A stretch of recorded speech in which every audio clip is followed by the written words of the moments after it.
मैं बहुत सुंदर थी, लेकिन मेरी सुंदरता देखने वाला बहुत जल्दी मेरे जीवन से चला गया। उसके बाद मैं अपने भाई के साथ रहने लगी। इस दौरान मेरे भाई की मुझ पर एक अजीब नज़र पड़ गई। अचानक वह मुझसे ऐसी बातें करने लगा जो मुझे पसंद नहीं थी। एक दिन जब घर में कोई नहीं था तो वो मेरे कमरे में आया।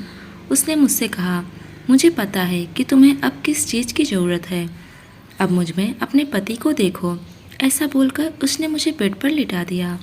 मेरा नाम पूनम है। मैं इतनी कम उम्र में ही कई दुखद घटनाएं झेल चुकी हूँ। अचानक मेरे पति का एक एक्सीडेंट में निधन हो गया। राजेश के जाने के बाद मैं अपने ससुराल में ही रही। अब मेरी उम्र 30 साल है। इतनी कम उम्र में मुझे अकेला रहना पड़ा।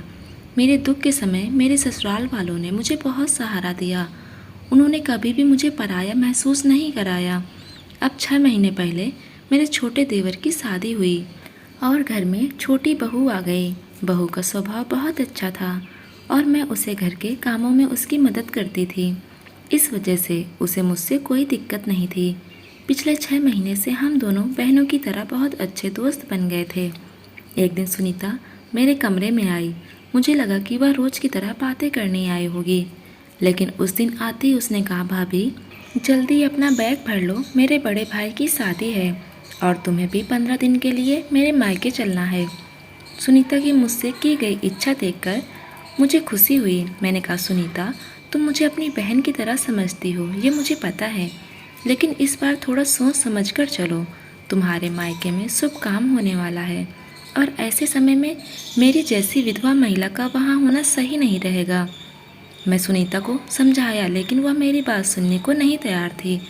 उसने कहा, ऐसी कोई बात नहीं है, तुम बस मेरे साथ चलो। इससे मुझे भी अपने मायके में भाई की शादी में मदद करने को मिलेगा और तुम्हें भी थोड़ी राहत मिलेगी। सुनीता के 2 भाई थे। अब उसके बड़े भाई की शादी हो रही थी। मेरे सास ससुर ने भी मुझे सुनीता के साथ जाने से मना नहीं किया। उन्होंने कहा कि बाहर लोगों के बीच रहने से तुम्हें भी अच्छा लगेगा। सबके कहने पर मैं सुनीता के साथ उसके मायके जाने का फैसला किया। जब हम वहाँ पहुँचे तो वहाँ सब लोग मुझे हंसते हुए बात कर रहे थे। वहाँ सुनीता के मायके में किसी ने भी मुझे नकारात्मक तरीके से नहीं देखा। जैसे जैसे शाम होने लगी, घर में सबके चेहरे पर खुशी दिखाई देने लगी। सबके जुबान पर एक ही नाम था, विजय। विजय सुनीता का छोटा भाई था जो बड़े भाई की शादी के लिए दिल्ली से आ रहा था। विजय दिल्ली में पढ़ाई करता था और पिछले 1 साल से घर नहीं आया था, इसलिए सबको उससे मिलने का बहुत इंतज़ार था। शाम को 6 बजे घर के सामने एक गाड़ी आई और सब लोग विजय कहते हुए बाहर भाग गए। सबका उत्साह देखकर मैं भी विजय को देखने गई। सुनीता की शादी में मैं किसी रिश्तेदार के आगे नहीं थी, क्योंकि मेरे पति के निधन को कुछ ही महीने हुए थे, इसलिए मैं उसकी शादी में बस नाम के लिए ही थी। लेकिन अब सबका उत्साह देखकर मेरे मन में भी थोड़ी उत्सुकता थी। मैं विजय को देखने गई और उसे देखकर मुझे यकीन हुआ कि वह बहुत हैंडसम है। उसकी एंट्री किसी हीरो की तरह थी। विचार जितना मॉडर्न था उतना ही वह संस्कारी भी था। उसने अपने माता पिता और बहन को देखते ही नमस्कार किया। घर के लोग उसके आने की खुशी में उसका सामान बाहर ही भूल गए। मैं विजय का बैग उठाया और सीधा उसके कमरे में चली गई। जब मैंने उसका सामान रखा और कमरे से बाहर आने लगी, तभी विजय अंदर आया। उसे देखकर मैं झिझक गई और वहाँ से जाने लगी। अचानक विजय ने मेरा हाथ पकड़ लिया और मुझे ध्यान से देखने लगा। मैंने कहा, तुमने मेरा हाथ क्यों पकड़ा? उसने मुस्कुराते हुए कहा, तुम सुनीता दीदी की बड़ी जेठानी हो ना? मैंने तुम्हें शादी में एक बार देखा था। मेरे आने से घर में सब लोग बहुत खुश हैं। क्या तुम्हें मुझे देखकर खुशी नहीं हुई? मैंने कहा, तुमसे मिलकर मैं बहुत खुश हूँ। सुनीता की तरह तुम भी मेरे भाई हो। लेकिन अब मेरा हाथ छोड़ दो, कहीं किसी ने देख लिया तो मुझे गलत समझेंगे। विजय ने मुस्कुराते हुए मेरा हाथ पकड़ा था, लेकिन मुझे यह सब सही नहीं लग रहा था। उस दिन के बाद मैं हमेशा विजय की नज़रें अपने आप पर महसूस करती थी। अगले 2 दिनों तक विजय मेरे पीछे मस्ती कर रहा था, लेकिन मैंने उसे एक शब्द भी नहीं बोला। 2 दिन बाद वो अपनी बहन के साथ बाजार गया। सुनीता ने मुझे भी साथ चलने के लिए कहा, लेकिन मैं नहीं गई। मेरे न जाने का मुख्य कारण था विजय। उसकी मस्ती थोड़ी अजीब लगती थी। जब वह सब शॉपिंग करके लौटे तो सब अपनी अपनी खरीदारी दूसरों को दिखाने में लगे थे। मैं भी खुशी खुशी उनकी खरीदारी देख रही थी। फिर मैं चाय बनाने और नाश्ता बनाने के लिए रसोई में चली गई। तभी विजय मेरे सामने आकर खड़ा हो गया। उसने अपने पीछे से एक साड़ी निकालकर कहा, पूनम, यह साड़ी खास तौर पर मैंने तुम्हारे लिए खरीदी है। यह सुनकर मुझे बहुत आश्चर्य हुआ। मुझे नहीं पता था कि विजय जैसा मॉडर्न विचार वाले लड़के ने मेरे लिए साड़ी खरीदी होगी। मैंने कहा, तुम्हें इतनी मेहरबानी करने की कोई ज़रूरत नहीं थी, मुझे नई साड़ी की ज़रूरत नहीं है। तभी विजय ने मेरा हाथ पकड़कर मुझे अपनी ओर खींच लिया। उस समय उसका हाथ सीधे मेरी कमर पर आ गया। मैं कुछ बोलने ही वाली थी, तभी विजय ने मेरे मुंह पर हाथ रख दिया और कहा, मेरी तरफ से तुम्हारे लिए जो गिफ्ट लाया हूँ उसे इनकार मत करना। यह शादी का घर है और तुम सिंपल सी पहनोगी क्या?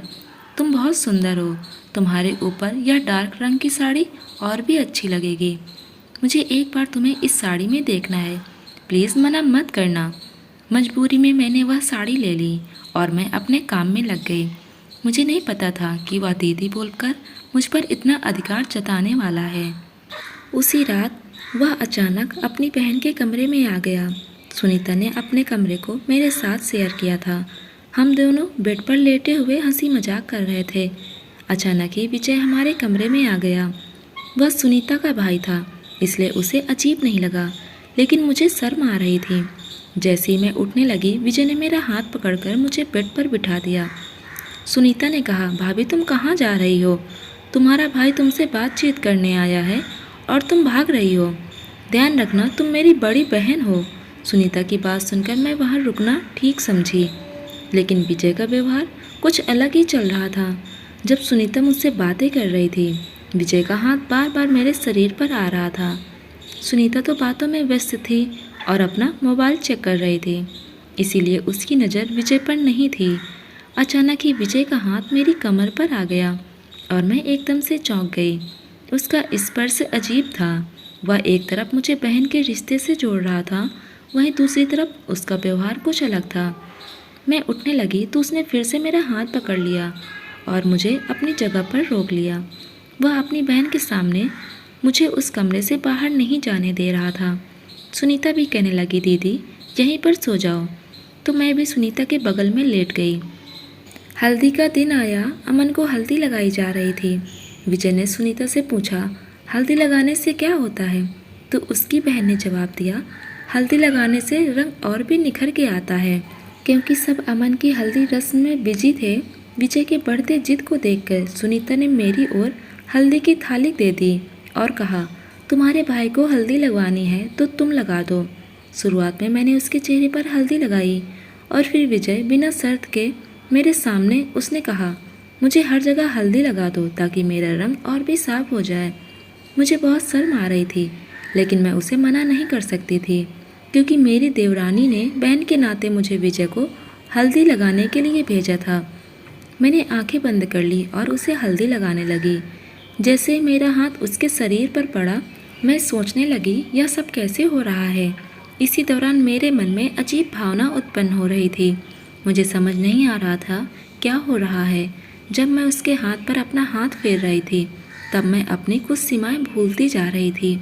मुझे लग रहा था कि मैं अपने पति के रूप में इसे समझ रही हूँ, लेकिन तभी मेरी आंखें खुली और मैं विजय से दूर होने सही समझा। अगले दिन ही सुनीता के भाई की शादी भी हो गई। उस शादी में मेरे ससुराल के लोग भी आए थे। शादी पूरी होते ही मैं ससुराल जाने लगी। तभी सुनीता ने मुझे रोक लिया और कहा, भाभी थोड़े दिन और मेरे लिए यहाँ रुक जाओ। जब सभी मेहमान चले जाएंगे तो सारा काम माँ और मेरे ऊपर आ जाएगा।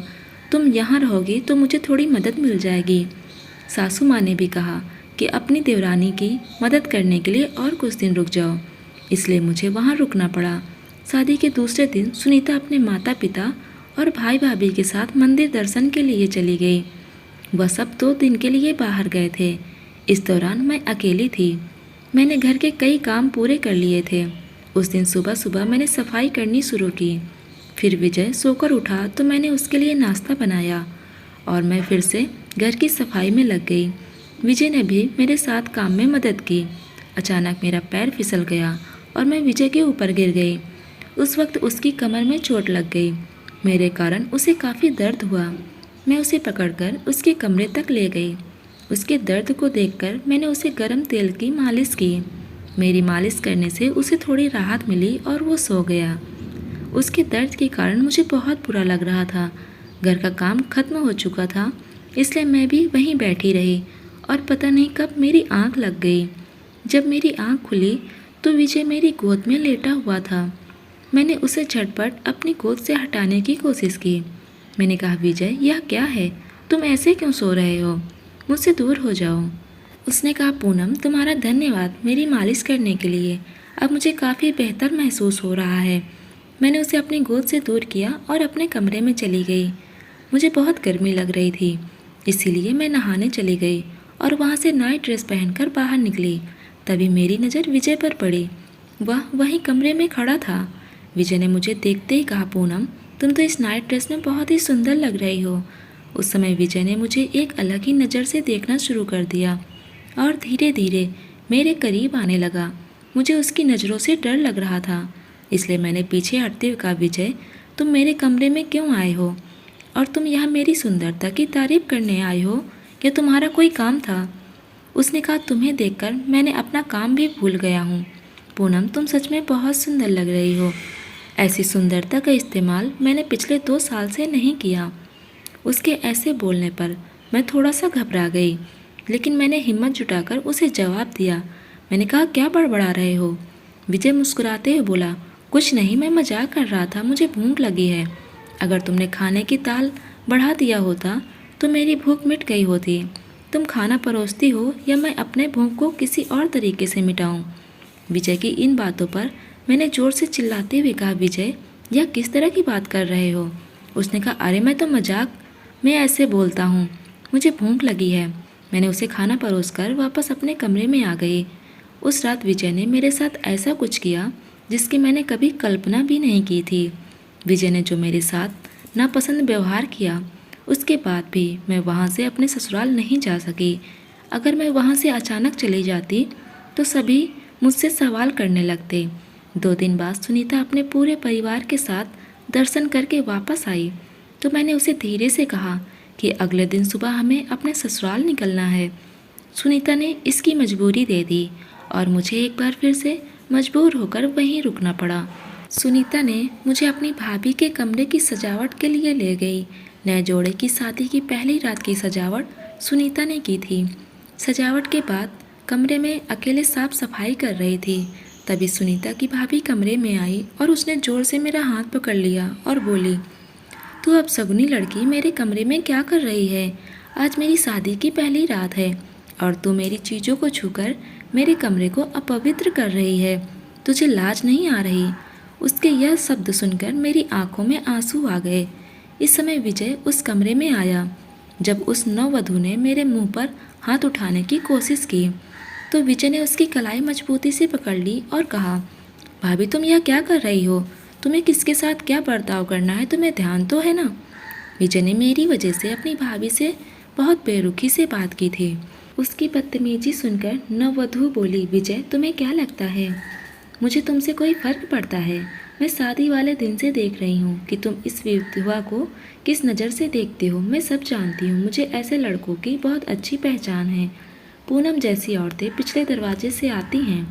तुम इस विधवा के लिए मेरे सामने इतनी बातें कर रहे हो, इससे मुझे समझ आ रहा है कि तुम दोनों के बीच में क्या रिश्ता है। उसकी बातें सुनकर मैं सोचने लगी, क्या वाकई विजय ने मुझे किसी और नज़र से देखा है? उसके व्यवहार ने मुझे बहुत परेशान कर दिया था। उसकी भाभी की बातों को सुनकर विजय ने उस पर जोर से चिल्लाया। विजय की बढ़ती आवाज़ घर में सभी के कानों पर पहुंच गई। सब लोग उस कमरे में आ पहुंचे। सभी के सामने नई नवेली बोलने से नहीं कतराई। उसने कहा, अब 2 दिन घर वालों ने तुम्हें इस लड़की के साथ समय बिताने की पूरी आज़ादी दी थी, तो अपनी दीदी के साथ मौका ढूंढते हुए नजर आ रहे थे। इस पर विजय ने कहा, भाभी सच में तुम शादीशुदा होते हुए भी बेइज्जत हो। पूनम तुमसे कई गुना ज़्यादा संस्कारी है। वह तुम जैसी बेइज्जत नहीं करती। और ध्यान रखो, अब उसे पूनम को बिना पति मत कहना। उसकी देखभाल करना। उसका साथी अब भी जिंदा है। मैं पूनम को अपने जीवन साथी माना है और मैं उसकी हाँ की प्रतीक्षा कर रहा हूँ। कल रात विजय ने मेरे साथ जो कुछ किया था वह मेरे मन की भावनाओं को स्पष्ट व्यक्त करने जैसा था। उसने कहा था कि वह मुझे पसंद करता है और मुझसे शादी करने की इच्छा भी जताई। इस विवाह के कारण घर में तनाव उत्पन्न हो गया था। सुनीता ने कहा, भाभी, विजय ने मुझे पहले ही बता दिया था कि वह तुम्हें पसंद करता है। मैं अपने भाई का समर्थन करती हूँ क्योंकि उसकी पसंद बिल्कुल सही है। उसने एक अच्छी लड़की को अपनी पत्नी के रूप में चुना है। इस पर मैंने कहा, मैं शादी नहीं कर सकती क्योंकि मेरे मन में सिर्फ राजेश हैं और फिर विजय मेरी उम्र से कितना छोटा है। सुनीता ने मुझे समझाने की कोशिश की, पूनम, प्रेम में उम्र का कोई मोल नहीं होता। अब देखो भाभी की इतनी कम उम्र में शादी हुई, इसमें न तुम्हारी गलती है और ना ही उनकी। जिंदगी रुकने वाली नहीं है। पूनम, मुझे लगता है तुम्हें अब शादी कर लेनी चाहिए क्योंकि अगर तुम अकेली रहोगी तो कोई ना कोई पुरुष तुम पर बुरी नज़र डालेगा।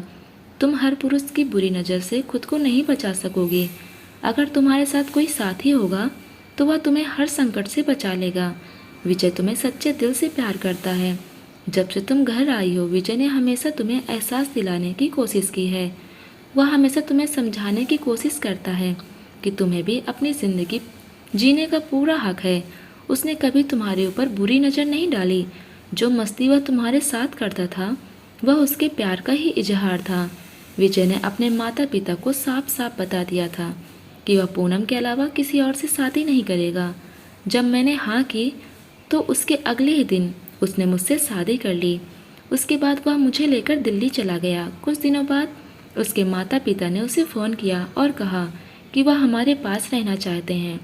उसके माता पिता हमारी शादी को स्वीकार नहीं कर रहे थे।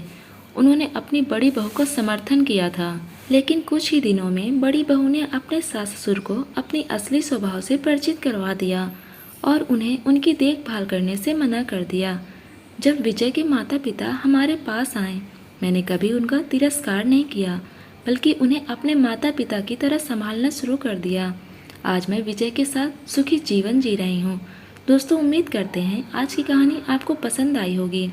पसंद आई हो तो वीडियो को लाइक करें, चैनल को सब्सक्राइब करें। धन्यवाद।